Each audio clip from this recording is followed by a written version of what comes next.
Sermão do Monte, capítulo 48, parte 4. Buscando e encontrando.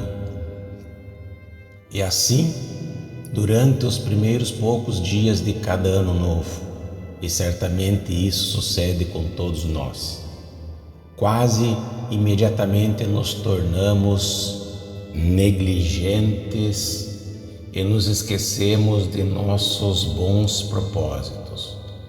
No instante mesmo em que pensarmos em ler a Bíblia ou orar, alguma coisa surge, praticamente do nada, conforme costumamos dizer, algo que nós nunca prevíamos, e todo o nosso esquema ou programa fica perturbado. No espaço de uma semana ou duas, já descobrimos que nos esquecemos inteiramente daquelas nossas excelentes resoluções. Era sobre isso que nosso Senhor se preocupava. Se você e eu realmente tivermos de obter essas bênçãos que Deus tem para nós, então deveremos continuar pedindo por elas. Buscar tem o sentido de continuar buscando, e o verbo bater envolve a mesma ideia de uma ação contínua. Devemos continuar, prosseguir, devemos assemelhar-nos à viúva importuna. Por assim dizer, devemos continuar pedindo tal como ela fez. Então, de conformidade com o que o Senhor Jesus disse, aquele juiz pensou: preciso atender a essa viúva, porque do contrário ela acabará me desgastando inteiramente com a sua persistência. A importância desse elemento de persistência nunca é enfatizada demais. Essa necessidade de persistência não é ressaltada somente dentro do ensino bíblico, mas também nas vidas de todos os santos. A coisa mais fatal na vida cristã é o crente contentar-se com desejos passageiros. Se realmente quisermos ser homens de Deus, se realmente quisermos conhecer ao Senhor, andar com Ele e experimentar aquelas ilimitadas bênçãos que Ele tem para nos oferecer, precisamos persistir e pedi-las a Ele dia após dia. Precisamos sentir essa fome e essa sede de justiça, e somente então é que seremos fartos. E isso não significa que seremos fartos uma vez e para sempre. Antes, devemos continuar tendo fome e sede de retidão. A semelhança do apóstolo Paulo, que deixava para trás aquilo que ele ia ultrapassando, devemos também prosseguir para o alvo. Ver Filipenses capítulo 3, versículo 14. Diz Paulo: quanto a mim, não julgo havê-lo alcançado, mas uma coisa faço, avançando para as coisas que diante de mim estão. Filipenses capítulo 3, versículo 13. Eis aí essa persistência, esse firme desejo, esse pedir, buscar e bater. E conforme todos precisamos concordar, esse é o ponto em que a maioria de nós falhamos. Firmemo-nos, portanto, nesse primeiro princípio. Examinemos a nós mesmos à luz das Escrituras e dos quadros dados sobre o crente no Novo Testamento. Ponderemos acerca dessas gloriosas promessas e então indaguemos de nós mesmos: eu já estou experimentando essas realidades?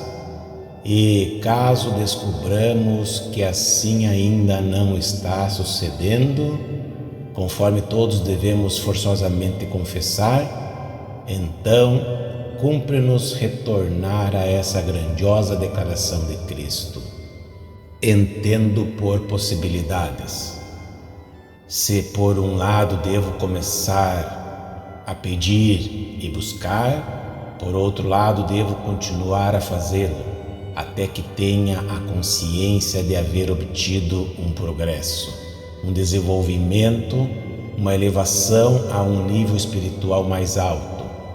Precisamos prosseguir nessa prática. Trata-se de uma luta de fé, e é justamente nesse sentido que será salvo aquele que perseverar até o fim. Mateus capítulo 10, versículo 22. A persistência, a continuação na prática do bem. O dever de orar sempre e nunca esmorecer. Lucas capítulo 18, versículo 1. Não devemos orar apenas quando desejamos alguma grande bênção e depois parar. Orar sempre. Persistência. Essa é a questão principal. A percepção de nossa necessidade, a conscientização do suprimento e a persistência na busca pelo mesmo. Meditemos agora acerca do segundo princípio, a saber, a conscientização de saber que Deus é o nosso Pai. Nosso Senhor fala a respeito disso no versículo 9, onde afirma: ou qual dentre vós é o homem que, se porventura o filho lhe pedir pão, lhe dará pedra? Naturalmente, esse é o mais importante princípio de todos, a percepção do fato que Deus é nosso Pai. Era isso que nosso Senhor se preocupava em salientar em tudo quanto ele dizia nessa oportunidade. Ele tão somente empregava o seu familiar método de argumentar do menor para o maior. Se um pai terreno faz tanto, quanto mais não nos fará Deus? Essa é uma das nossas principais dificuldades, não é mesmo? Se você não me pedisse para definir por meio de uma única sentença qual é o maior defeito da maioria dos crentes, eu replicaria que se trata da nossa falha em reconhecer que Deus é o nosso Pai, conforme deveríamos reconhecê-lo. Esse é o nosso maior problema e não dificuldades sobre bênçãos particulares. A dificuldade central continua sendo o fato que não conhecemos ainda como deveríamos conhecer a Deus como nosso Pai. Sim, é verdade, retrucamos. Sabemos e reconhecemos isso. Temos experiência a respeito disso em nossas vidas diárias? Trata-se de algo diante do que sempre nos mostramos conscientes? Se ao menos aprendêssemos essa realidade, poderíamos sorrir diante de cada possibilidade e eventualidade que porventura se atravesse em nosso caminho. Como, pois, convém que conheçamos essa realidade?